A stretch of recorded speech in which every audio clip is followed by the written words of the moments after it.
నమస్కారం. HCV news కి స్వాగతం. ముందుగా ముఖ్యాంశాలు. విలువలు విశ్వసనీయత కలిగిన రాజకీయ నేత మాజీ ముఖ్యమంత్రి కొణిజేటి రోశయ్య, ఎమ్మెల్యే అన్నాబత్తుని శివకుమార్. తెనాలిలో గర్వించదగిన నాయకుడు మాజీ గవర్నర్ రోశయ్య, మాజీ స్పీకర్, జనసేన పార్టీ రాజకీయ వ్యవహారాల కమిటీ చైర్మన్ నాదెండ్ల మనోహర్. చేపట్టిన ప్రతి పదవికి వన్నె తెచ్చిన వ్యక్తి స్వర్గీయ మాజీ ముఖ్యమంత్రి రోశయ్య, కాంగ్రెస్ పార్టీ నియోజకవర్గ ఇన్ఛార్జి డాక్టర్ చందు సాంబశివుడు. పార్టీలకు అతీతంగా మాజీ గవర్నర్, మాజీ ముఖ్యమంత్రి కొణిజేటి రోశయ్యకు ఘన నివాళులర్పించిన వైసీపీ, టీడీపీ, జనసేన పార్టీల శ్రేణులు. జగనన్న సంపూర్ణ భూ హక్కు పథకాన్ని అర్హులైన ప్రతి ఒక్కరూ సద్వినియోగం చేసుకోవాలి. హౌసింగ్ జాయింట్ కలెక్టర్ అనుపమ అంజలి. వ్యక్తులను, విలువలను గౌరవించే మహోన్నత వ్యక్తి మాజీ గవర్నర్ కొణిజేటి రోశయ్య, మాజీ ఎమ్మెల్యే డాక్టర్ గోగినేని ఉమ. ఉమ్మడి ఆంధ్రప్రదేశ్ మాజీ ముఖ్యమంత్రిగా, తమిళనాడు మాజీ గవర్నర్గా దేశ రాష్ట్ర రాజకీయాల్లో తమదైన పాత్ర పోషించిన కొణిజేటి రోశయ్య ఇక సెలవంటూ వెళ్ళిపోయారు. రాష్ట్ర శాసనసభలో అత్యధిక సార్లు బడ్జెట్ ప్రవేశపెట్టిన వ్యక్తిగా ఆయన చరిత్రను సృష్టించారు. అంతటి మహానేత ఈ తెనాలి ప్రాంతం వాడు కావటం ఈ ప్రాంతవాసులందరికీ గర్వకారణం. ఆ మహానేతకు అసునివాళు అర్పిస్తూ హెచ్సివి ఛానల్ వారు ఒకనాడు ఆయనతో నిర్వహించిన ఒక ప్రత్యేక కార్యక్రమాన్ని ప్రేక్షకులందరి కోసం ప్రసారం చేస్తున్నాం. తెలుగు జాతి గర్వించదగిన, గౌరవించదగిన అరుదైన వ్యక్తుల్లో ముందంజలో ఉంటారు డాక్టర్ కొణిజేటి రోశయ్య గారు. మంత్రిగా, ముఖ్యమంత్రిగా, గవర్నర్గా అనేక రకాల పదవులు నిర్వహించి మన నాటి తరం నెహ్రూ గారి నుంచి నేటి ప్రధాని మోడీ వారు కూడా రాజకీయాల్లో ఆయన అనేక అంశాలు చూశారు. ఈ నేపథ్యంలో తమిళనాడు గవర్నర్గా వారు పదవీ బాధ్యతల నుంచి తప్పుకున్నాక మొట్టమొదటిసారిగా మన హెచ్సివి కోసం వారి మనసులో మాట అనే కార్యక్రమం ద్వారా మనం ఈ ప్రత్యేక ఇంటర్వ్యూ ఏర్పాటు చేస్తాం. నమస్కారం సార్. రాజకీయ రంగ ప్రవేశం అనేది ఏ విధంగా జరిగిందనేది ఒకసారి మొదలవుతుంది. నేను విద్యార్థిగా చదువుకునే రోజుల్లో ఆంధ్రులకు ప్రత్యేకమైనటువంటి రాష్ట్రం ఏర్పడాలి, ఉమ్మడి మద్రాసు రాష్ట్రంలో భాగస్వాములుగా ఉండేవాళ్ళం. అప్పుడు దాన్ని వ్యతిరేకిస్తూ ఒక ఆందోళన సాగుతూ ఉండేది.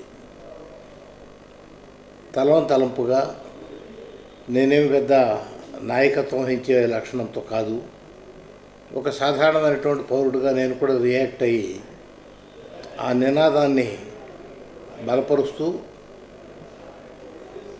కార్యక్రమాలు మొదలుపెట్టాను. ఆ మొదలుపెట్టడం వెనకది చూసేటువంటి అవకాశమే లేకపోయింది. 60 ఏళ్ల పైచిలకు రాజకీయ జీవితంలో అనేకమైనటువంటి బాధ్యతలు నిర్వహించవలసిన అవసరం ఏర్పడింది. ఆ బాధ్యతల్ని నా శక్తి కొలది నిర్వహించేదానికి ప్రయత్నం చేశాను. దాదాపు నెహ్రూ గారితో పరిచయం ఉంది మీకు, అలాగే ఇప్పుడు ప్రధాని మోడీ గారితో కూడా పరిచయం ఉంది. మరి అప్పటి నుంచి ఇప్పటిదాకా రాజకీయాల్లో కొనసాగుతూనే ఉన్నారు. అప్పటి పరిస్థితులకి ఇప్పటి పరిస్థితులకి రాజకీయాల్లో వచ్చిన మార్పులు మీరు వివరిస్తారా? స్వాతంత్రం వచ్చిన తొలి రోజుల్లో దేశ పునర్నిర్మాణం కోసం పెద్ద ఎత్తున ప్రయత్నాలు జరుగుతూ ఉండేవి. రాజకీయ పార్టీల నాయకులు వీరందరూ కూడా కాన్సన్ట్రేషన్ అంతా డెవలప్మెంట్ మీద, ఎలా డెవలప్ చేసుకోవాలి. బ్రిటిష్ వారు దోపిడీ చేసి వెళ్ళిపోయారు, మనకు ఏమి మిగల్చకుండానే వెళ్ళిపోయారు వాళ్ళు, అన్నీ మనం అనుకూర్చుకోవాలి అనేటువంటి ధోరణి ఉండేది. పెద్దగా రాజకీయాలు ఉండేవి కాదు. అలా ప్రారంభమై ప్రయాణం సాగుతూ ఈ రాష్ట్రం మనం ఇవాళ చూస్తూ ఉన్నటువంటి స్వరూపాన్ని సంతరించుకుంది. అలాగే దేశంలో కూడా పెద్ద భారీ పరిశ్రమలు ఇవన్నీ కూడా జవహర్లాల్ నెహ్రూ గారి పుణ్యం అంటూ ఆయన ముందు చూపుతో చేసిన ఆలోచనల కారణంగా దేశంలో భారీ పరిశ్రమలు కూడా నెలకొల్పడం జరిగింది. ఇవన్నీ స్వతంత్ర భారతదేశంలో మనం ఏర్పాటు చేసుకున్నటువంటి అభివృద్ధి కార్యక్రమాలు. ఈ అభివృద్ధి బ్రిటిష్ వారు మనకి ఇచ్చేళ్ళింది కాదు. బ్రిటిష్ వారు ఏదో పరిపాలన సందర్భంగా కొద్దిగా అక్కడక్కడ టౌన్స్, కొన్ని ఇరిగేషన్ ప్రాజెక్ట్స్ కొన్ని చేశారు. అసలేం చేయలేదని అన్నాం, కొద్దిగా చేశారు. కానీ గ్రామ స్థాయి నుంచి జిల్లా స్థాయి, జిల్లా స్థాయి నుంచి రాష్ట్ర స్థాయి వరకు అభివృద్ధి చెందడం అనేది దేశ స్వాతంత్రం వచ్చిన తరువాత మనకు ప్రత్యేకమైనటువంటి రాష్ట్రం ఏర్పడిన తర్వాత జరిగినటువంటి అభివృద్ధి. 100 సంవత్సరాల పైగా చరిత్ర కలిగిన కాంగ్రెస్ పార్టీ ప్రస్తుతం భారతదేశంలో దాని పరిస్థితి ఏంటి? ప్రత్యేకంగా దేశం మొత్తం మీద పరిస్థితి నేను అవగాహనతో చెప్పలేను, కానీ ఈ రాష్ట్రంలో మాత్రం రాష్ట్ర విభజన అంగీకారంగా కనపడలేదు వాళ్ళకి. రాష్ట్ర విభజన జరిగింది, దీనివల్ల తెలుగు వారందరూ నష్టపోయారు అంటే కోస్తా జిల్లాలు ఇవన్నీ కూడా అనేటువంటి ఒక తీవ్రమైనటువంటి కోపం కాంగ్రెస్ పార్టీ వాదుల మీద వచ్చింది. ఆ కోపంతోనే మొన్నటి ఎన్నికల్లో 1 సీటు కూడా రాకుండా కోస్తా జిల్లాలో ఓటమి చవిచూచింది. మరి ప్రజల ఆదరాభిమానాలు మళ్ళా పొందగలని అనుకుంటున్నారా రాష్ట్రాల్లో? రాజకీయాలు ఎప్పుడు నిరాశ పనికిరాదు, ఆశావాదులుగా ఉండాలి, ప్రయత్నం చేయాలి. ఏ పరిస్థితుల్లో మనం ఇలా విభజించుకున్నామో చెప్పి మెల్లమెల్లగా వాళ్ళ అంగీకారం పొంది అభివృద్ధి మీద దృష్టి పెట్టి అభివృద్ధి కార్యక్రమాల సాధన కోసం కృషి చేసి తద్వారా ప్రజల సానుభూతిని పొందాలి.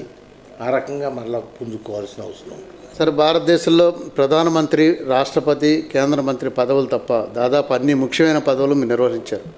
మీకు బాగా జాబ్ సాటిస్ఫాక్షన్ కలిగించినటువంటి అంశం సందర్భంగానే వివరిస్తారు. జాబ్ సాటిస్ఫాక్షన్ అంటే ఒక పర్టికులర్ రోజున పర్టికులర్ ఆస్పెక్ట్లో జాబ్ సాటిస్ఫాక్షన్ అని కాదు.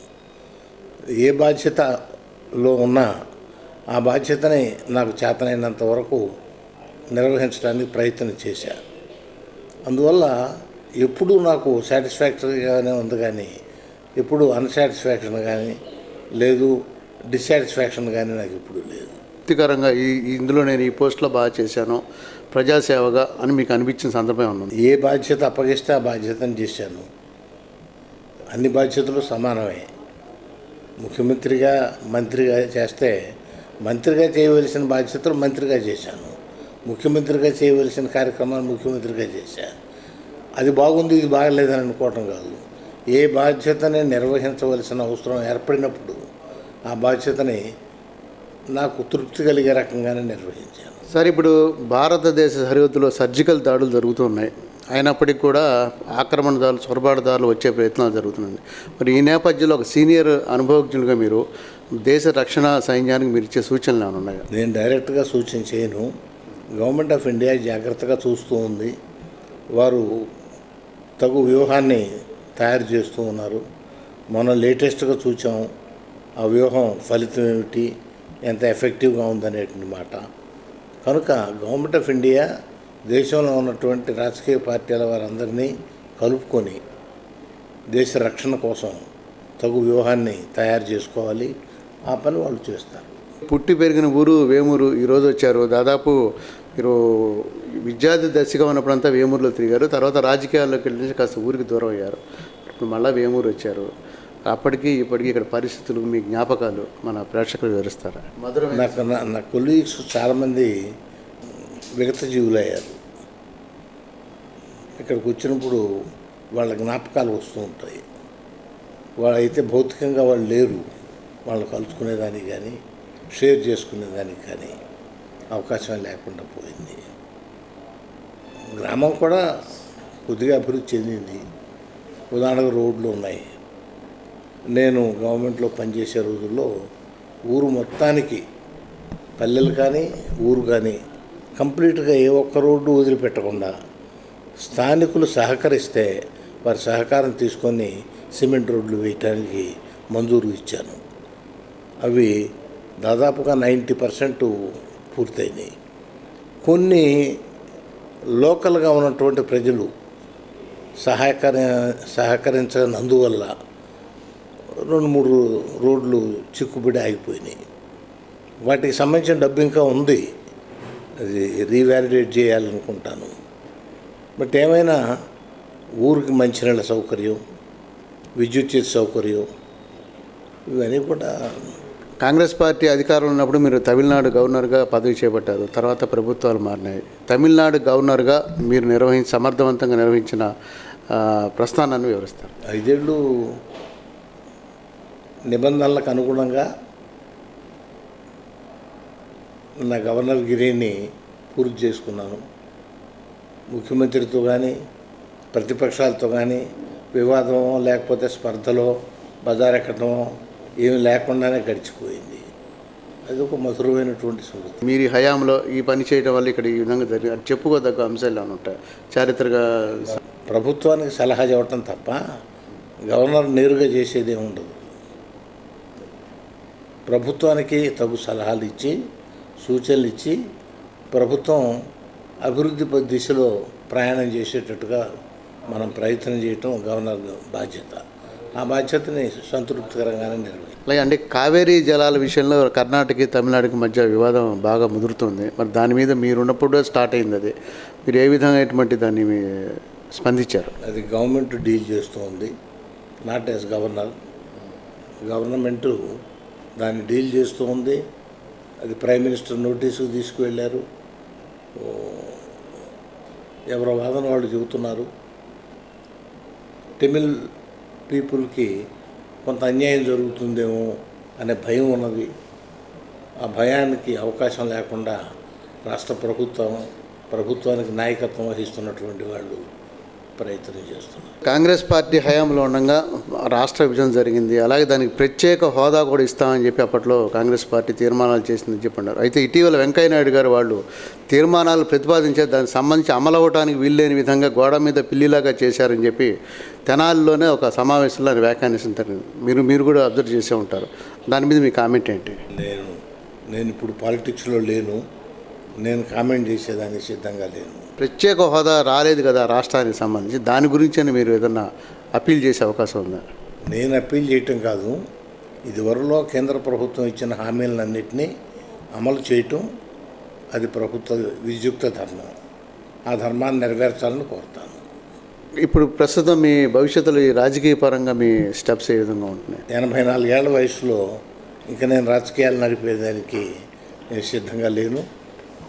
విశ్రాంతి తీసుకోవటం, స్నేహితులు ఎవరైనా వచ్చి ఏదన్నా మాట్లాడుతూ ఉంటే నాకు తోచినటువంటి సలహా, ఏదైనా ఉచితమైన సలహా ఉంటే వాళ్ళకి సలహా ఇవ్వటం, రాష్ట్ర సుభిక్షాన్ని కోరుకోవటం, రాష్ట్ర ప్రజలందరి సంక్షేమాన్ని కోరుకోవటం నా విద్యుక్త ధర్మం. మీరు కార్యకర్త స్థాయి నుంచి ఇంత ఉన్నత పదవి దాకా వచ్చిన దానికి కారణం ప్రధానంగా కాంగ్రెస్ పార్టీ. మరి ఇప్పుడు కాంగ్రెస్ పార్టీ పరిస్థితి అంతంత మాత్రంగా దాని పటిష్టతకు పోనీ మీరు పదవిలో లేకపోయినా మీరు ఇచ్చేటువంటి సూచనలు కానీ అట్లాంటివి ఉన్నాయి? 84 ఏళ్ల వయసులో నేను కష్టపడి మరలా రివైవ్ చేయగలిగేటువంటి శక్తి ఉంటే సంతోషంగా చేసేవాడిని. ఆ వయసులో కాదు నాది. కానీ కాంగ్రెస్ పార్టీ దీర్ఘకాలికమైనటువంటి చరిత్ర కలిగిన పార్టీ. కాంగ్రెస్ కృషి చేస్తుంది. ప్రజలకు ఆగ్రహం కలిగింది విభజన వల్ల. ఆగ్రహం కొంచెం చల్లారిన తరువాత మళ్ళీ ప్రజల మనసుల్లో చోటు కల్పించుకునే దానికి ప్రయత్నం చేస్తుంది. పూర్వ వైభవం మరి త్వరలోనే వస్తుందని మీరు భావిస్తున్నారా? త్వర అంటే దానికి నేను చెప్పలేను, కానీ ఏదో ఒక రోజున ప్రజల మనసుల్ని మళ్ళా ఆకట్టుకోగలుగుతుంది, ఆకట్టుకునే కృషి చేస్తారు అనే నమ్మకం ఉంది. మీ బాల్యము, మీ విద్యాభ్యాసము, అలాగే ఆచార్య రంగా గారి శిష్యుడిగా మీరు వచ్చారంటుంటారు. వారి విశిష్టతలు కూడా మన ఎస్సీ ప్రేక్షకులు తెలియజేస్తారు. నేను కళాశాలలో చదువుకునే రోజుల్లో ఆచార్య రంగా గారి ఉపన్యాసాలతో ప్రభావితమైన వాడిని. రంగా గారు కేవలం కిసాన్ నాయకుడుగానే కాకుండా స్వాతంత్ర ఉద్యమంలో ప్రముఖమైనటువంటి పాత్ర నిర్వహించినటువంటి వాడు. రంగా గారు ఈ ప్రాంతంలో వాడు కనుక వారి విధానాలతో ఆకర్షితున్నై రాజకీయాల్లో కాలు పెట్టాను. వారితో ప్రయాణం చేశాను. కొంతకాలం తర్వాత వారు స్వతంత్ర పార్టీ పెట్టి స్వతంత్ర పార్టీలో కూడా నేను కొంతకాలం పనిచేశాను. తరువాత రంగా గారు స్వతంత్ర పార్టీ, మిను మసాని వీళ్ళందరితో కూడా కలిపి ఆయన అదే నడక సాగించాలి అని నిర్ణయం చేశాడు. నేను కొంచెం విభేదించి నేను కాంగ్రెస్లో చేరాను. ఆ చేరటం కాంగ్రెస్లోనే ఉండిపోయాను. కాంగ్రెస్ ద్వారానే ఈ పదవులన్నీ వచ్చినాయి, ఈ అవకాశాలన్నీ వచ్చినాయి సేవ చేసేదానికి. కాంగ్రెస్ ద్వారా నాకు చాలా ప్రయోజనం కలిగిందే కానీ నష్టమేం కలగలేదు. ఏ వివాదాస్పదమైన అంశాలు దేనికి కూడా సూటిగా నేరుగా సమాధానం చెప్పరు అని ఒక ఇది ఉంది మీ మీద. మరి అది మీకు మొదల నుంచి చిన్నప్పటి నుంచి వచ్చిందా, లేక మీకు ఎవరైనా రాజకీయ నాయకులు ఆదర్శంగా ఉండి నేర్చుకున్నారా? జన్మతా వచ్చిన గుణమే. మీరు ముఖ్యమంత్రిగా ఉన్న రాజశేఖర రెడ్డి గారికి మీరు అత్యంత సన్నిహితులు. అయితే వారి అబ్బాయి ప్రత్యేకమైన కాంగ్రెస్ వైఎస్ఆర్సీపీ అనే పార్టీ కూడా పెట్టారు. మరి దాని మీద మీ దానిలోంచి వెళ్ళిన పార్టీనే కాబట్టి అతని మీద మీరు ఏదన్నా అభిప్రాయం చెప్తారా? తను ఏదో వేరే పార్టీ పెట్టుకున్నాడు, నడక సాగిస్తున్నాడు. అతనికి మంచి భవిష్యత్తు ఉండాలని కోరుతాను. భవిష్యత్తు ఎలా ఏమిటనంటే అతను నిర్ణయించుకోవాలి. అంటే కాంగ్రెస్ పార్టీలో విలీనం అయితే భవిష్యత్తు వచ్చే అవకాశం ఉందంటారా, లేకపోతే వైఎస్ఆర్సీపీ ఇండివిజువల్గానే వచ్చే అవకాశం ఉందంటారా? నా అభిప్రాయం ప్రకారంగా ఆ అబ్బాయి నడుచుకోడు. ఆ అభిప్రాయం ఆ అబ్బాయిదే సొంతంగా ఉంటుంది. నేను చెప్పేది ఒకటే, మరలా మంచి రోజులు రావాలి. ఎలా వస్తాయి ఏమిటనంటే ఆయన ఆలోచించుకొని నిర్ణయం తీసుకోవాలి. నేను సూచించి నేను గైడ్ చేసేవాడిని కానీ, నేను హెల్ప్ చేసేవాడిని కానీ, లేకపోతే ఇబ్బంది పెట్టేవాడిని కానీ ఏమీ కాదు. ఒక స్పెక్టేటర్గా, ఎల్డర్లీ మ్యాన్గా అబ్బాయి బాగుండాలి, రాష్ట్రం బాగుండాలి, అంతవరకే. సార్, ఒకసారి మీరు తెనాలిలో కూడా పోటీ చేశారు. తెనాలి డివిజన్ కాంగ్రెస్ పార్టీకి అధ్యక్షులుగా కూడా ఉన్నారు మీరు. దాని ఆ పార్టీ పటిష్టతకు తెనాలి ప్రాంతంలో మీరు ప్రజెంట్ ఏమైనా చేసే అవకాశం ఉంది? లోకల్ ఏరియాకి కూడా మిత్రులు వచ్చి మాట్లాడితే వాళ్ళకి ఏదైనా సలహా చెబుతాను. నేను ప్రత్యక్షంగా నేరుగా నేను పనిచేసేటువంటి ఆరోగ్యం కానీ వయసు కానీ కాదు. భవిష్యత్తులో పూర్వపు రూపు వచ్చే కాంగ్రెస్ పార్టీ మీకు ఏదన్నా అత్యున్నత పదవులు దేశ స్థాయిలో వస్తే అంగీకరిస్తారా? అవన్నీ ఊహాజనితం. పార్టీ పరిస్థితి కూడా ఊహాజనితం అనొచ్చు సార్? పార్టీ పరిస్థితి కదా నా పరిస్థితి. కాంగ్రెస్ పార్టీ బలం పుంజుకొని నాకేదో ఆఫర్ చేయటం ఇవన్నీ ఊహాజనితం. ఇది ఒక సాధారణమైనటువంటి పల్లెటూరు. మా నాన్నగారు చిన్న చిల్లర దుకాణం ఉండేది. బ్రిటిష్ వారు పరిపాలన సాగే రోజుల్లో వాళ్ళు ఇన్స్పెక్షన్కి రైడ్స్ చేస్తుండేవాళ్ళు. ఒకానొక రోజున మా నాన్నగారు నడిపే చిల్లర దుకాణంలో వచ్చి వాళ్ళు ఏదో వెరిఫికేషన్ మొదలుపెట్టారు. అంతా అయిపోయింది, ఏం ఇబ్బంది లేదు. బట్ కానీ డబ్బు మంది, మనం కష్టపడుతున్నాం, మనం వ్యాపారం చేస్తున్నాం, వీళ్ళ పెత్తనం ఏమిటి అని నేను ఈ వ్యాపారం చేయను అని వ్యాపారం మానేసేసి కేవలం వ్యవసాయం మీద ఆధారపడి ఆయన జీవితం కొనసాగించాడు.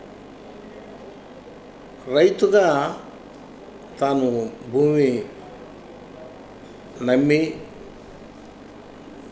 భూమి మీద చాకిరి చేసి పంట పండించి తృప్తిపడేవాడు. నాకు కూడా ఆ లక్షణమే అబ్బింది చిన్నతనంలో. తర్వాత ఈ ఊరిలో చదువుకునేటువంటి దానికి పెద్దగా అవకాశాలు లేవు. ఎలిమెంటరీ పాఠశాల తప్ప మిడిల్ స్కూల్ కానీ, హై స్కూల్ కానీ, కాలేజ్ కానీ ఏం లేవు ఆ రోజుల్లో. 5వ తరగతి వరకు ఇక్కడ చదువుకున్నాను. 6, 7, 8 ఇక్కడికి ఒక 3-4 కిలోమీటర్లు ఉండేటువంటి పెరవల్ అనేటువంటి గ్రామంలో మిడిల్ స్కూల్ ఉండేటప్పుడు ఆ మిడిల్ స్కూల్లో చదువుకున్నాను. 9th form, 10th form, 11th form అవి కొల్లూరు హై స్కూల్లో చదువుకున్నాను. కొల్లూరు ఓల్డెస్ట్ హై స్కూల్ ఉండేది కనుక చదువులు కూడా ఈ ఊరిలో అవకాశం లేనటువంటి రోజులు అవి. ఇప్పుడు అంటే అన్ని అవకాశాలు వచ్చాయి. కాలేజీ వచ్చింది, BA వరకు చదువు లభ్యమవుతుంది. ఆర్య వైశ్య కులానికి సంబంధించి రాష్ట్రంలోనే మీరు పెద్ద తలకాయగా ఉండి అందరినీ కూడా నడిపిస్తున్నారు. మరి దానికి సంబంధించిన విశేషాలు కూడా మీరు కొన్ని తెలియజేయండి. ఆర్య వయసుల్లో ఒకప్పుడు బాగా బలీయంగా ఉండేది, కానీ కాలక్రమంలో బలహీనపడిపోయింది. ప్రధానంగా స్త్రీకి భర్త చనిపోతే పునర్వివాహం చేయొచ్చా లేదా అని ఆ రోజుల్లో యువకులు పెద్దవాళ్ళు తగాద పడుతుండేవాళ్ళు. అట్లా బలహీనపడిపోయింది. ఇప్పుడు అలా కాదు. నేను కొంత బాధ్యత తీసుకొని ఆర్యవైశ్య సంఘానికి సహాయ సహకారాలు అందించడంలో ప్రధాన ఉద్దేశం ఒకటే. మీరు దేవుడి దయ వల్ల కొంచెం మీ పక్క వాళ్ళకంటే మెరుగైన పరిస్థితిలో ఉన్నారు. మీరు కూడా ప్రభుత్వానికి భారం కాకుండా మీ కాళ్ళ మీద మీరు నిలబడి మీ జీవనం కొనసాగించండి. మీరు చేతనైతే ప్రతి ఒక్కరూ మరొకరిని చదివించడం కష్టం, కానీ మీ సంఘం పెట్టుకొని మీ సంఘం ద్వారా చదువుల్లో వెనకబడినటువంటి వారికి, ఆర్థికంగా మరీ బలహీనంగా ఉన్నటువంటి వారికి సహాయ సహకారాలు అందించమని చెప్తూ వచ్చాను. ఇలా చెప్తూ ఉంటే దేవాలయాలకు సంబంధించినంతవరకు కూడా ట్రస్ట్ బోర్డులు ఉండేవి.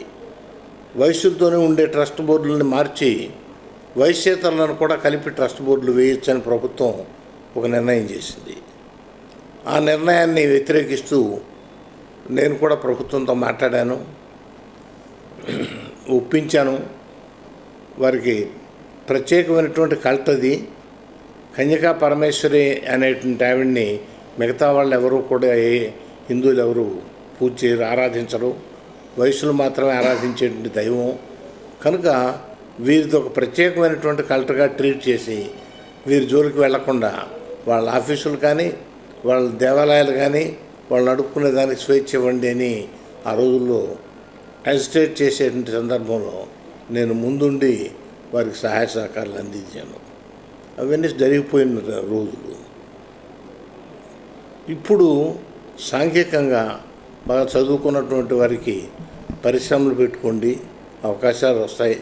మీరు ఒకరి దగ్గరికి వెళ్ళి ఉద్యోగం కోసం చేయి చాచి అర్థించే పరిస్థితి కాకుండా మీరే ఒక పరిశ్రమ పెట్టి 10 మందికి ఉద్యోగాలకు కొనగూర్చేటువంటి అవకాశాన్ని చూసుకోండి అని ఇలాగా సిద్ధాంతపరంగా వాళ్ళకి బోధ చేసి వాళ్ళల్లో కొంత మార్పు తీసుకొచ్చి వాళ్ళల్లో చైతన్య స్ఫూర్తిని కల్పించేదానికి ప్రయత్నం చేస్తున్నాం. సార్, ప్రస్తుత రాజకీయాల్లో అలా వచ్చి ఇలా వెళ్ళిపోతున్నారు చాలామంది. కంటిన్యూగా ఒక ప్రొఫెషనలిజం అనేది కరువైంది. అటువంటి వారికి రాజకీయాల్లో రాణించాలి అంటే మీరు ఇచ్చే సూచనలు ఏంటి? రాజకీయం అంటే పదవులనే కాకుండా ప్రజా సమస్యలను అర్థం చేసుకొని వాటి సముచిత పరిష్కారం కోసం ప్రజలకు నచ్చచెప్పాలి. ప్రభుత్వానికి చెప్పవలసిన సందర్భం ఏర్పడితే ప్రభుత్వానికి చెప్పాలి. అలా సంయోజన ఇద్దరి ప్రభుత్వానికి ప్రజలకి మధ్య ఉండాలి తప్ప మరొక రకమైనటువంటి పద్ధతిలో పోతే కష్టం. సార్, అమరావతి నిర్మాణంలో ఈ ప్రభుత్వానికి ప్రత్యేకించి ముఖ్యమంత్రి చంద్రబాబు నాయుడు గారికి మీరు ఇచ్చే అనుభవపూర్వకమైన సూచనలు ఏమైనా ఉన్నాయి? నేను చంద్రబాబు తెలియగలిగినటువంటి వాడు, ఎక్స్పర్ట్ ఒపీనియన్ తీసుకుంటూ ఉన్నాడు, ఫారినర్స్ను కూడా సలహా తీసుకుంటున్నాడు, అభివృద్ధి కోసం ప్రయత్నం చేస్తున్నాడు. ఆయన ప్రయత్నాలన్నీ కూడా కొనసాగాలి, అవన్నీ ఫలించాలి, అభివృద్ధి బాగా రావాలి. అమరావతి అధునాతనమైనటువంటి సౌకర్యపూరితమైనటువంటి ఒక మంచి క్యాపిటల్ సిటీగా రాష్ట్రానికి ఏర్పడాలి. మీరు అద్భుతమైనటువంటి ట్రాన్స్లేటర్ కూడా. ఇందిరాగాంధీ హయాంలో కూడా మీరు ట్రాన్స్లేషన్ రాష్ట్రంలో అనేకటువంటి సభలు సమావేశాలు చేశారు. దాని గురించి అప్పటి సందర్భాలు. జవహర్లాల్ నెహ్రూ గారి ఒక ప్రసంగాన్ని తెలుగులోకి అనువదించి చెప్పేటువంటి మహత్తరమైనటువంటి అవకాశం విద్యార్థిగా ఉండగా నాకు కలిగింది. సరే, ఇందిరాగాంధీ గారు ప్రధాని అయిన తర్వాత ఆవిడ వెంట రాష్ట్రం అంతా కూడా పర్యటించి ఆవిడ గారితో కలిసి ప్రయాణం చేసి ఆవిడ స్పీచెస్ని, పెద్ద సంఖ్యలో స్పీచెస్ని తెలుగులో తర్జుమా చేసి చెప్తుండేవాడిని. అలాగే రాజీవ్ గాంధీ స్పీచెస్ని తర్జుమా చేసే అవకాశం వచ్చింది. సంజయ్ గాంధీ స్పీచ్ ఒక్క స్పీచ్ మాత్రం ట్రాన్స్లేట్ చేసేటువంటి అవకాశం కలిగింది. ఇలా నేను మాట్లాడటం ఒక పద్ధతి, ట్రాన్స్లేట్ చేయటం కూడా ఒక అవకాశం వచ్చింది. మహానాయకులైనటువంటి వారు, పెద్ద పెద్దవారు వారి స్పీచెస్ని తెలుగులోకి ట్రాన్స్లేట్ చేసి చెప్పేటువంటి అవకాశం కలిగింది. ఆ అవకాశంతో వారికి దగ్గరయ్యాను. సార్, మీరు భవిష్యత్తులో వేమూరులో సెటిల్ అవుతారా, లేక రాష్ట్రంలో హైదరాబాద్లో సెటిల్ అవుతారా? చాలామంది అది కూడా ఆలోచనగా ఉంది. రెండూ నాకు ఇంపార్టెంటే. పుట్టినూరు వేమూరు, వేమూరుతో కట్ ఆఫ్ చేసుకొని నేను హైదరాబాద్లో ఉండిపోతాను, నాకు వేమూరుతో సంబంధం లేదని చెప్పేదాన్ని వీలు లేదు. వేమూరులో మెడికల్ ఫెసిలిటీస్ లేవు. వార్ధక్యం వచ్చింది, నేను కానీ నా భార్య కానీ మెడికల్ ఫెసిలిటీస్ అవసరం. ఈ ఫెసిలిటీస్ కోసం హైదరాబాదు మరొక పెద్ద పట్టణం ఉన్నటువంటి చోటకి వెళ్ళాలి. ఆల్రెడీ హైదరాబాదులో ఇల్లు ఉన్నది, సెటిల్ అయి ఉన్నాము కనుక హైదరాబాదుని వాడుకుంటుండాలి. హైదరాబాదు అవసరమే, వేమూరు అవసరమే. మధ్యలో తెనాలి సార్, తెనాలి తప్పకుండా. వేమూరు వెళ్ళాలంటే తెనాల మీదుగానే వెళ్ళాలి. సార్, మీరు సీనియర్ మోస్ట్ రాజకీయ నాయకులు, మీ సమకాలీకులు ఇప్పుడు ఎవరైనా ఉన్నారా? వాళ్ళ గురించి మీకు ఏమైనా అవగాహన ఉంది? ఎలా చాలామంది తగ్గిపోతున్నారు. రెడీమేడ్గా ఆలోచించి చెప్పాల్సింది తప్ప. ఆచార్య ఎన్జి రంగా శిష్యులుగా మీ జ్ఞాపకాలు చెప్తారు. రంగా గారు కాంగ్రెస్ వాది, తర్వాత రాజగోపాలాచారితో కలిసి స్వతంత్ర పార్టీ పెట్టారు. ఆయన చివరి రోజుల్లో స్వతంత్ర పార్టీ నుంచి మళ్ళీ రాజీనామా చేసి కాంగ్రెస్లో చేరి కాంగ్రెస్ వాదిగానే మరణించడం జరిగింది. ఆంధ్రప్రదేశ్ కాంగ్రెస్ కమిటీకి అధ్యక్షుడిగా చేశాడు. రాష్ట్రం అంతా విస్తృతంగా తిరిగాడు. అఖిల భారత కాంగ్రెస్ కమిటీలో వర్కింగ్ కమిటీ మెంబర్గా పనిచేశారు. ఆయనకు విస్తృతమైనటువంటి సేవాతత్వం, పనిచేసేటువంటి అలవాటు బాగా ఉన్నటువంటి వాడు. రైతాంగ సమస్యల మీద అథారిటేటివ్గా మాట్లాడగలిగినవాడు. అనేక అంతర్జాతీయ సమావేశాల్లో కూడా రైతాంగ సమస్యల మీద గళం విప్పినటువంటి నాయకుడు ఆచార్య రంగా. అలాంటి నాయకుడితో పరిచయం ఉండటం, ఆయన నాయకత్వం కింద పెరగటం, అది ఒక అదృష్టంగా భావిస్తాం. ఆ రాజకీయాల్లో రోజు రోజుకి విలువలు అనేది దిగజారిపోతూ ఉన్నాయి, నేతల్లో కానీ పదవుల్లో ఉన్న వాళ్ళలో కానీ. దీనికి పరిస్థితిని కారణం ఏంటి? మీ విశ్లేషణ ఏంటి? గతంలో బ్రిటిష్ వారు పరిపాలన చేస్తూ ఉంటే ఆ పరిపాలన మీద ప్రజలకు వ్యతిరేకత ఉండి మన సొంత ప్రభుత్వం, మన కాళ్ళ మీద మనం నిలబడాలి అనేటువంటి ఒక ఆలోచన ఉండేది. ఆలోచనని ప్రచారంగా అస్త్రంగా తీసుకొని ప్రచారం చేసేవాళ్ళు. కాంగ్రెస్ పార్టీ బలీయంగా ఉండేది. ఇప్పుడు అన్నీ ఉన్నాయి, అన్ని సౌకర్యాలు ఉన్నాయి. ఇక అభివృద్ధి మీదే కాన్సన్ట్రేట్ చేయాలి. కనుక వెనక పనిచేయటం వేరు, ఇప్పుడు పనిచేయటం వేరు. ఇప్పుడు కొంచెం కష్టపడాలి. ప్రజలకు ఒట్టి ఆశలు కల్పిస్తే లాభం లేదు. ఆచరణ సాధ్యమైనటువంటి మాటలు చెప్పి వారి మనస్సుల్ని ఆకట్టుకోవాలి, వారి తోడ్పాటు పొందాలి. తద్వారా వారికి నాయకత్వం వహించాలి. రాష్ట్రంలో ఎన్నికల ముందు రుణమాఫీ అనేది ఒక తెలుగుదేశం ప్రభుత్వం ఏజెండాతో వచ్చింది. అది మీ పరిచయంలో సమగ్రమైనటువంటి కార్యక్రమంగా అది రూపొంది అమలు జరిగిందంటారా? నిజంగానే ఇప్పుడు ప్రభుత్వ ఫంక్షన్ మీద నేను అనుకూలంగానో వ్యతిరేకంగానో మాట్లాడేదానికి సిద్ధంగా లేను. కొంత రీజనబుల్ టైం ఇవ్వాలి. కొత్తగా ఏర్పడినటువంటి రాష్ట్రం, వాళ్ళు they will take their own time and వాళ్ళ ప్రామిసెస్ని అన్నీ అమలు చేయవలసిన బాధ్యత వరకు. సరే, మీ జీవితం ఒక తెరచిన పుస్తకం. రాజకీయంగా అందరికీ అన్ని రకాల అన్ని విషయాలు తెలుసు. అలా మీ మనసులో మాట మీకు చెప్తారా? నేను మామూలుగా లోపల ఒకటి పెట్టుకొని బయటకు ఒకటి మాట్లాడాలని కాదు. వయసు పెరుగుతుంది, 84 ఏళ్ళ వయసు వచ్చింది. ఇంకా నేనేదో కళ్ళగని నేను దూకగలను, ప్రయాణం చేయగలను, ప్రజల్ని సమీకరించగలను, ప్రజల్ని ఆకట్టుకోగలను అని ఆ ఊహల్లో లేను. నేను ప్రాక్టికల్గా ఆలోచించి ప్రజల్ని నడిపించే దిశలో కాకుండా ఊరికే సలహాలు చెప్పేటువంటి వరకు పరిమితంగా ఉంటే మంచిది అనేటువంటి ఉద్దేశంతో ఉన్నాను. హెచ్సి ఛానల్ బాగా పనిచేస్తూ ఉంది. నా శుభాకాంక్షలు. ప్రజల్ని ఇంకా ఆకట్టుకొని ప్రజలకి బాగా చేరువు కావాలి, మమేకం కావాలని కోరుకుంటూ ఉన్నాను. ఓకే సార్, ఈరోజు మనసులో మాట అనే కార్యక్రమానికి మీరు ఇచ్చేసి మీ అమూల్యమైనటువంటి సమయాన్ని కేటాయించి అనేక విషయాలు తెలియజేసి మీకు ధన్యవాదాలు తెలియజేస్తున్నాం. Thank you very much sir. Thank you.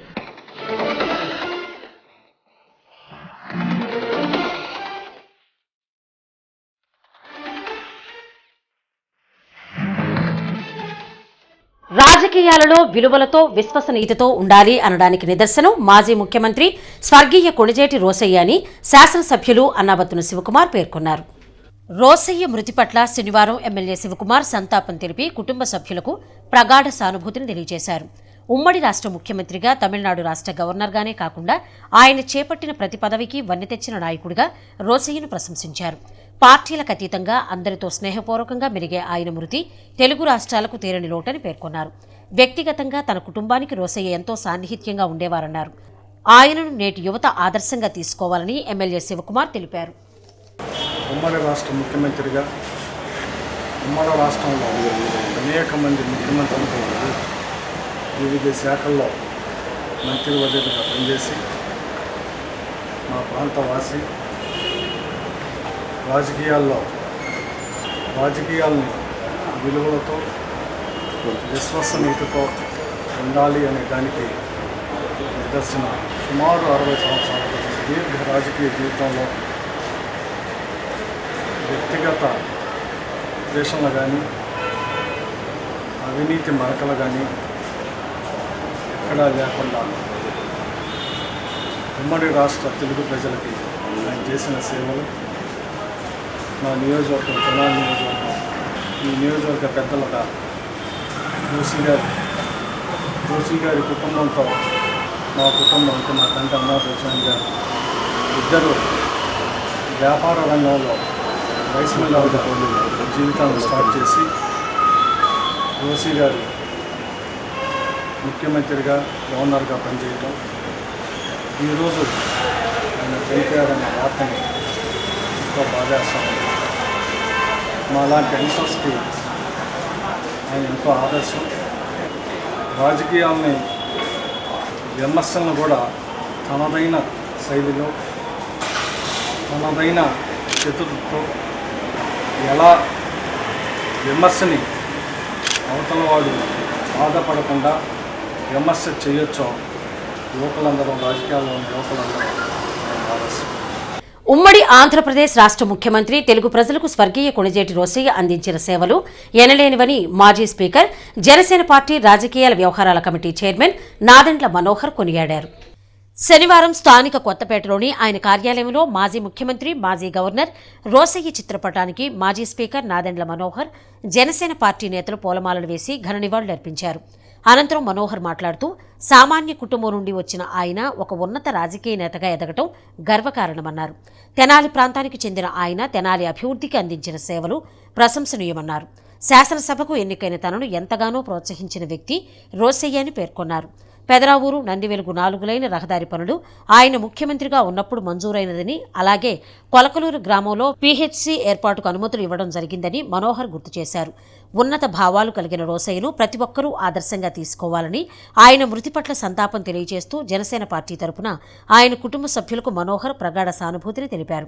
కార్యక్రమంలో జనసేన పార్టీ రాష్ట్ర సహాయ కార్యదర్శి బండారు రవికాంత్, పార్టీ జిల్లా ఉపాధ్యక్షుడు ఎస్కే ఇస్మాయిల్, కార్యదర్శులు గుంటూరు కృష్ణమోహన్, పెరికల రాంబాబు, మార్కెట్ యార్డ్ మాజీ చైర్మన్ తోటకూర వెంకటరమణారావు, నాయకులు మధుబాబు, వెంకయ్యనాయుడు, తులసి, రామకృష్ణ, బెల్లపు యశ్వంత్ కుమార్, గోపీచంద్, పలువురు జన సైనికులు పాల్గొన్నారు.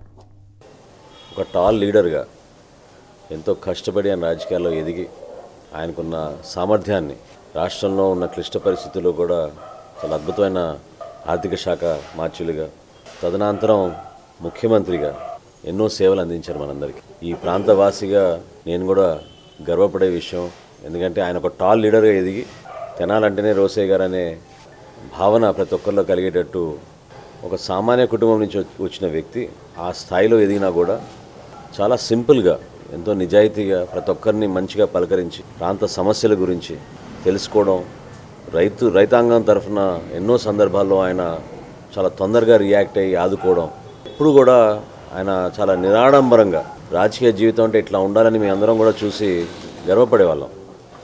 శాసనసభ వ్యవహారాల్లో ఒక యువ శాసనసభ్యుడిగా నేను ప్రవేశపెట్టినప్పుడు ఆయన చాలా ఎంకరేజ్ చేసేవాళ్ళు. ఎన్నో సందర్భాల్లో పిలిచి మరీ అభినందించేవాళ్ళు, చక్కగా మాట్లాడేవాళ్ళు, ఇంకా ఇంప్రూవ్ చేసుకోవాలి అని. తెనాలితో ఉన్న అనుబంధం నేను శాసనసభ్యుడిగా ఉన్నప్పుడు చాలా అద్భుతంగా ఆ రోజు నిర్వహించుకున్నప్పుడు ముఖ్య అతిథిగా రోసయ్య గారిని ఆ రోజు ఆహ్వానించి ఆయన చేతుల మీదుగానే ప్రారంభించాం. చాలా గొప్పగా జరిగిన కార్యక్రమం. అప్పుడు రాష్ట్ర వ్యాప్తంగా కళాకారుల్ని ఆహ్వానించడమే కాకుండా ఒక మంచి పండుగ వాతావరణంలో మనం ఆ కార్యక్రమం చేసుకోగలిగాం. మొట్టమొదటిసారి ఆయన రిక్వెస్ట్ చేశాను నేను, పెదరావు నుంచి నందివేలుకి రహదారి ఏర్పాటు చేసుకుంటే బాగుంటుంది, ట్రాఫిక్ ఎక్కువ ఉంది, ఇబ్బందులు ఉందంటే ఆ రోజు ముఖ్యమంత్రిగా ఆయన ఆదేశించి మొట్టమొదటిసారి అక్కడ ఉన్న ఎస్టిమేట్స్ రెడీ చేయమని కోరడం జరిగింది. ఫైల్ అప్పటి నుంచి ప్రాసెస్ అవుతూ వచ్చింది. అన్నిటికంటే ముఖ్య అంశం నాకు పరిపాలనలో ఆయన దగ్గర చూసి నేను గర్వపడే విషయం ఏంటంటే, కొలకలూరు అన్నిటికన్నా పెద్ద పంచాయతీ మన జిల్లాలో.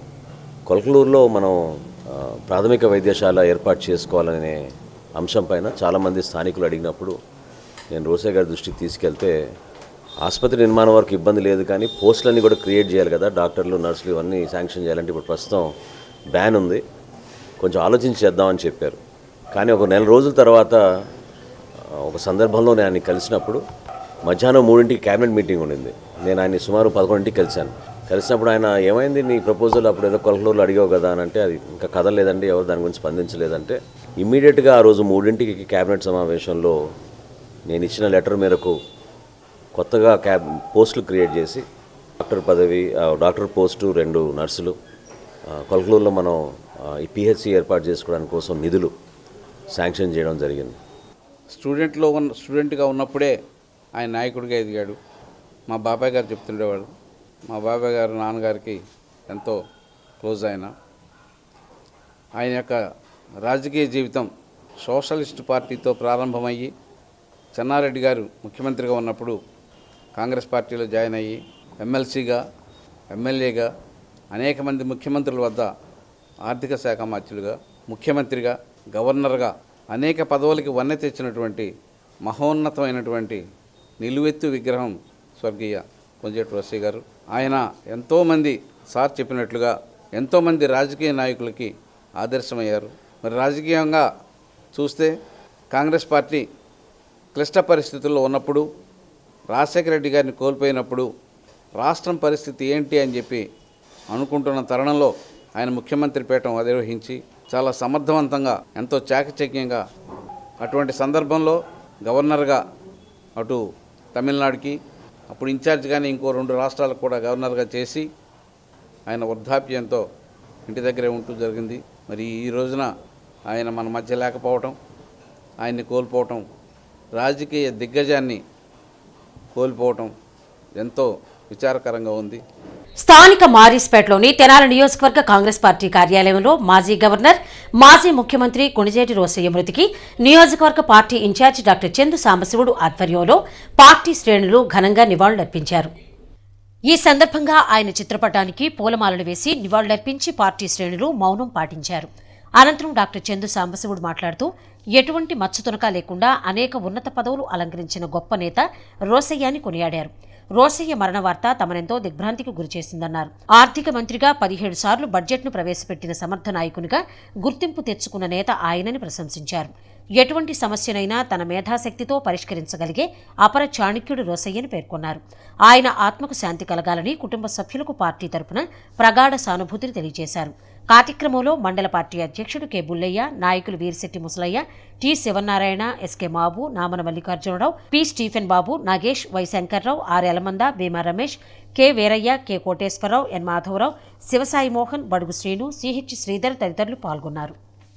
మన తెనాలి ప్రాంతం, మన వేమూరులో, తెనాలి డివిజన్లో వేమూరులో పుట్టి అంచెలంచెలుగా పెరిగి ఎమ్మెల్సీ, ఎమ్మెల్యే, ఎంపీ, రాష్ట్రంలో వివిధ శాఖల్ని సమర్థవంతంగా నిర్వహించి మరీ ముఖ్యంగా ఆర్థిక మంత్రిగా 15 బడ్జెట్లు పెట్టి గిన్నీస్ బుక్ ఆఫ్ వరల్డ్ రికార్డులోకి ఎక్కి సమర్థవంతమైన నాయకుడు అనిపించుకుని సమర్థవంతమైన నాయకుడు, సమర్థవంతమైన పరిపాలనా దక్షుడు, రాజకీయ నాయకుడు అని పేరు తెచ్చుకుని తరువాత ఈ ఉమ్మడి ఆంధ్రప్రదేశ్ రాష్ట్రానికి ఒక రకంగా చెప్పాలంటే మన ఆంధ్రప్రదేశ్ రాష్ట్రాన్ని విడిపోకుండా తన హయాంలో విడిపోకుండా చేసినటువంటి గనుడు, అపర చాణక్యుడిగా పేరు తెచ్చుకున్నటువంటి శ్రీ కొంజేటి రోసి గారు చనిపోవటం మన ఈ ప్రాంతానికి తీరని లోటు, మా కాంగ్రెస్ పార్టీకి కూడా చాలా పెద్ద దిక్కు పోవటం. ఆయన ఏ పదవులో ఉన్నా వివాదం లేకుండా, అన్నిటికంటే ముఖ్యంగా ఇప్పుడు అందరూ స్కీములు 100,000 కోట్లు సంపాదించుకుంటా అన్నింటిలో స్కీములు వస్తున్నారు. ఏ వివాదంలోకి వెళ్లకుండా, ఏ రకమైనటువంటి అవినీతి ముద్ర మచ్చ లేకుండా రమారమి 60 సంవత్సరాలకు పైబడి రాజకీయ రంగంలో ఉండి 1962లో తెనాల్లో పోటీ చేశారు, మరలా 99లో ఒకసారి పోటీ చేశారు. ఆయనకు బాధల తెనాల నుంచి వెళ్ళి తెనాలని చాలా డెవలప్ చేయాలని చెప్పేసేటువంటి కుతూహలం ఉండేది. అయినా కానీ ఎమ్మెల్సీ గుండా పక్క అసెంబ్లీల నుంచి ఎమ్మెల్యే అయినా, ఎంపీ అయినా, మంత్రి అయినా మన తెనాలికి మొట్టమొదట 3 కాలువలకి వంతెన లైనింగ్ వేయించినటువంటి ఘనత కొంజేటి రోసి గారు. అలాగే జార్లమూడి కాలువకు వంతెన వేయించినటువంటిది ఘనత రోసి గారు. అలాగే ఎక్కడ వేమూరు ముఖ్యంగా వేమూరు చాలా డెవలప్ చేసినటువంటి వ్యక్తి శ్రీ రోసి గారు. ఆయన యొక్క అపర చాణక్యుడిగా 4 ముఖ్యమంత్రుల దగ్గర ఆర్థిక శాఖ నిర్వహించినటువంటి ఘనత ఇంకెవరికీ లేదు రోసి గారికి. ఆయన ఎక్కడున్నా కానీ హిందూ కాలేజీగా ఆలంనేకి వెళ్ళిపోవటం, గుంటూరు హిందూ కాలేజీని కూడా పట్టించుకుంటూ ఉండేవాడు. అదే కాకుండా ఆయన యొక్క ప్రతిభా పాటి వాళ్ళని మెచ్చుకుని ఆంధ్ర యూనివర్సిటీ గౌరవ డాక్టరేట్ ఇచ్చింది. ఆ డాక్టరేట్ ఇచ్చిన సందర్భంగా కూడా మేము ఇక్కడ సన్మానించాం. అది ముఖ్యంగా ఈ ఎక్కడుండా కానీ కాంగ్రెస్ పార్టీ ఆఫీసులు ఆస్తి పరంగా డెవలప్ చేసి మన తెనాలే కాదు గుంటూరు కూడా అమ్ముడు పోతున్నప్పుడు, దివాలా తీయబోయేటప్పుడు రాష్ట్రం మొత్తం తిరిగి కలెక్షన్స్ చేసి చందాలు వసూలు చేసి అక్కడ హైదరాబాద్లో వైసీ హాస్టల్ నిలబెట్టిన వ్యక్తి కూడా రోసి గారు. మాజీ గవర్నర్, మాజీ ముఖ్యమంత్రి కొణిజేటి రోసయ్య మృతి పట్ల తెనాలి టీడీపీ కార్యాలయంలో ఆయన చిత్రపటానికి టీడీపీ శ్రేణులు పూలమాలలు వేసి ఘన నివాళులర్పించారు. అనంతరం మున్సిపల్ మాజీ చైర్మన్ పెండెల వెంకట్రావు మాట్లాడుతూ వైశ్యులకు ఆరాధ్య దైవమైన వ్యక్తి రోసయ్య అని, ఆయన లేని లోటు తీరని లోటని పేర్కొన్నారు. చేపట్టిన ప్రతి పదవికి వన్నె తెచ్చిన నాయకుడు రోసయ్యని ప్రశంసించారు. పట్టణ పార్టీ మాజీ అధ్యక్షుడు ఖుద్దూస్ మాట్లాడుతూ ఆంధ్ర రాష్ట్రానికి వన్నె తెచ్చిన నేత రోసయ్య అని పేర్కొన్నారు. పార్టీలకు అతీతంగా అందరినీ గౌరవించే వ్యక్తి రోసయ్య అని కొనియాడారు. కౌన్సిలర్ దేశ యుగంధర్ మాట్లాడుతూ తెనాలి ప్రాంతానికి చెందిన ఆయన మృతి ప్రాంతానికి తీరని లోటని పేర్కొన్నారు. ఏ పదవిలో ఉన్నా తెనాలి ప్రాంత వాసులు నేరుగా తనను కలిసే అవకాశం కల్పించిన మహోన్నత రాజకీయవేత్త కొణిజేటి రోసయ్యని ప్రశంసించారు.